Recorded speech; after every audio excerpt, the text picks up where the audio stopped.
Bueno, continuamos ahora con estos análisis de un argumento y las consideraciones que debemos tomar en cuenta. Y nos habíamos quedado en identificar la conclusión y las premisas mediante los conectores lógicos del lenguaje y eliminar el material innecesario como repeticiones, digresiones inútiles, ilustraciones ineficaces.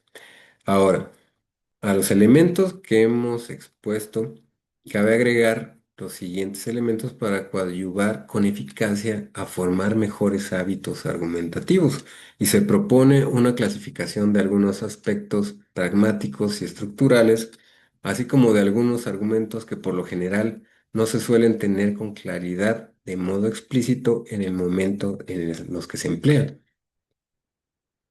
Por ejemplo, o podemos decir, lo que se intenta es crear un hábito que por necesidad exige la repetición reiterada de un acto. En este caso, el acto es tener presentes los pasos con los que realizamos nuestro trabajo intelectual. Mediante esta actividad se verán reforzados todos los elementos que intervienen en la compleja actividad cognoscitiva de la argumentación. Puede existir variedades discursivas y la argumentación como aspectos pragmáticos, aspectos estructurales y tipos de argumentos.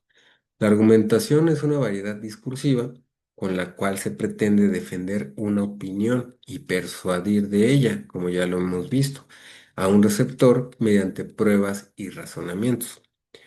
Y estos están relacionados con diferentes actividades, entre las cuales intervienen la lógica y pueden ser leyes del razonamiento humano, la dialéctica, que son procedimientos que se ponen en juego para probar o refutar algo, la retórica, que es entendida como ciencia del discurso y como ya lo hemos visto, uso de recursos estructurales, del lenguaje y del discurso, recursos lingüísticos con el fin de persuadir, y aún el uso de todos los elementos que movilizan los resortes, incluso no racionales, como son los afectos, las emociones, las sugestiones para lograr la adhesión del auditorio a las tesis del orador. También los aspectos pragmáticos. Como acto comunicativo, un texto argumentativo no es, en su forma básica, más que un enunciado en el que un emisor dirige a un receptor un argumento o razón para hacerle admitir una conclusión. El emisor es el constructor del discurso con el que pretende persuadir al receptor, influir en él para que modifique su pensamiento o para que actúe de un modo determinado. Su actitud es subjetiva, pero intenta que su actitud tenga una aparente objetividad. Por otro lado, si la argumentación quiere ser efectiva, habrá de tener en cuenta el receptor, puede ser un auditorio, a quien va dirigido.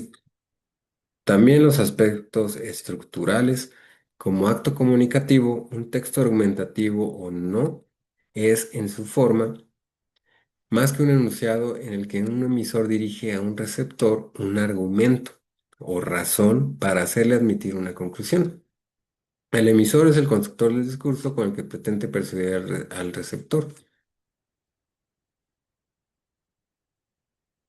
Y esto, como ya lo hemos visto, son aspectos pragmáticos y se trata de influir en él para que modifique su pensamiento.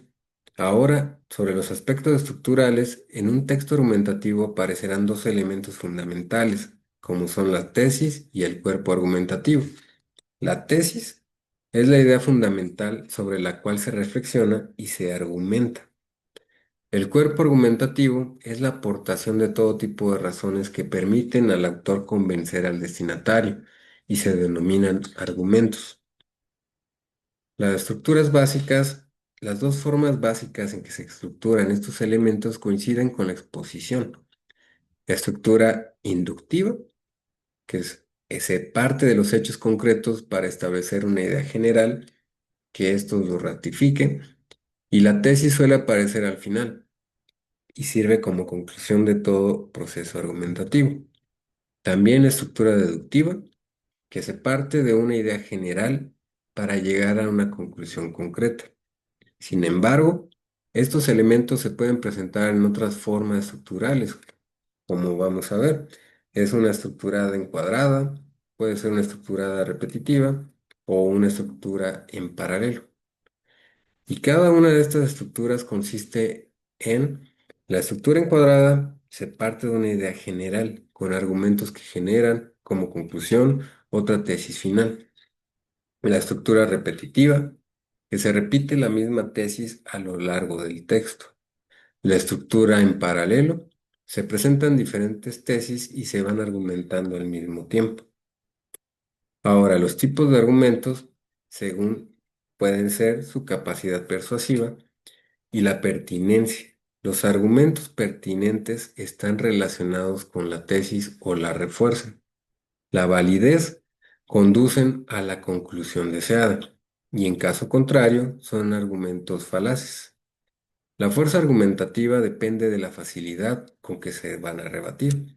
Se distinguen argumentos débiles y argumentos sólidos. Si no puede ser rebatido, es un argumento irrefutable. También, según su función, y argumentos pueden ser los argumentos de apoyo, y estos argumentos de apoyo a la tesis propia, concesiones o ideas de la tesis contraria, que se admiten provisionalmente, refutaciones o argumentos con los que se rebate total o parcialmente la tesis contraria, contraargumentos que invalidan los argumentos contrarios a la tesis o las concesiones que el propio autor ha admitido previamente. También según su contenido, y el contenido de los argumentos se basa en los tópicos, los diferentes valores en que se basa un argumento para establecer su fuerza argumentativa. Son muy variados. Por ejemplo, tenemos los siguientes. Lo existente es preferible a lo no existente. Lo útil y beneficioso es preferible a lo inútil. Lo no perjudicial es preferible a lo perjudicial. Lo moral y ético es preferible a lo inmoral. La cantidad es preferible a la calidad. La calidad es preferible a la cantidad. Lo bello es preferible a lo feo y lo tradicional es más valioso que lo reciente. Lo novedoso y reciente es más valioso que lo antiguo. Lo agradable es preferible a lo desagradable. También tenemos como tipo de argumentación según su finalidad. Las finalidades básicas que tiene una argumentación son la demostración y persuasión. Para la primera se utilizan los argumentos racionales, que se fundamentan en los hechos. Para la segunda se utilizan los argumentos afectivos. Los argumentos racionales podemos decir que la argumentación lógica se basa en las relaciones causa-efecto, concreto-abstracto, condición-resultado, concreto-abstracto, individual-general. El silogismo es un razonamiento que consta de dos premisas y de una conclusión que se deduce necesariamente de ellas. Podemos poner de ejemplo el uso del sentido común y el uso de refranes y máximas. El argumento de autoridad. La argumentación analógica se basa en las relaciones de semejanza, basados en la semejanza, la comparación y la metáfora. Como argumentos afectivos, podemos decir que la diferencia con los anteriores radica en el uso del lenguaje y se buscan los valores expresivos. Mediante el empleo de recursos estilísticos, predominan los valores connotativos y al igual que los textos literarios, el uso de la argumentación afectiva está condicionado por el tipo de texto. Es inadecuada en textos científicos, pero aparece con frecuencia en textos humanísticos. Si se tienen en mente los puntos que ya hemos expuesto, en forma sumaria, debe mejorar cada vez más la habilidad argumentativa. De las estructuras expuestas, se desprende que en toda argumentación se pueden distinguir tres elementos: el objeto, que es el objeto de la argumentación, la tesis y los argumentos en sentido estricto. El objeto de la argumentación es el tema sobre el cual se argumenta. La tesis es la postura que el argumentador sostiene respecto al tema. objeto de la argumentación. Los argumentos son las razones en que se fundamenta la postura del argumentador ante el tema objeto de la argumentación. Y otro punto de vista para tener en mente, los elementos que debe tener cualquier argumento y plasmarlos de modo explícito, es el que sugiere adicionando los elementos de lo que ya vimos, Toulmin, Rick y Yannick, que son los siguientes: pretensión, bases, justificación, respaldo, modalización, posibles refutaciones. Para esto podemos decir que la pretensión es la tesis del argumento, el destino al que queremos llegar, y es necesario estar seguro del carácter preciso de ese destino. Y para ello es posible y útil hacerse las siguientes preguntas relacionadas con la pretensión, con las cuales se puede verificar la precisión de los elementos requeridos. Y tales preguntas hechas de modo personal son: ¿cuál es exactamente la pretensión o tesis que persigo? Otra pregunta es: ¿dónde estoy y dónde estoy ubicado en relación a este tema? Otra pregunta sería: ¿qué pretensiones quiero respaldar como resultado de mi argumento? Ahora, como bases, se refiere a los tipos de fundamentos subyacentes que son requeridos si se requiere que una pretensión de tipo particular que se maneja sea aceptada como sólida y confiable. Las preguntas relacionadas con las bases son: ¿de qué información dispongo? ¿Sobre qué base sostengo mi pretensión? Y otra pregunta puede ser: ¿dónde debo comenzar si quiero conocer la conveniencia de dar el paso que me propongo y por lo tanto llegar a estar de acuerdo con mi pretensión? Como justificación, es necesario verificar si las bases de la argumentación en realidad dan un soporte genuino a la pretensión particular y que no son elementos que solo añaden información irrelevante. Y esto quiere decir que hay que descartar que no se trata de materia que no tiene nada que ver con la pretensión en cuestión. Y las preguntas relacionadas con la justificación es: dado el punto inicial, ¿cómo justifico el paso de estas bases hasta esta pretensión? Otra pregunta: ¿qué camino debo tomar para ir desde este punto inicial hasta este destino?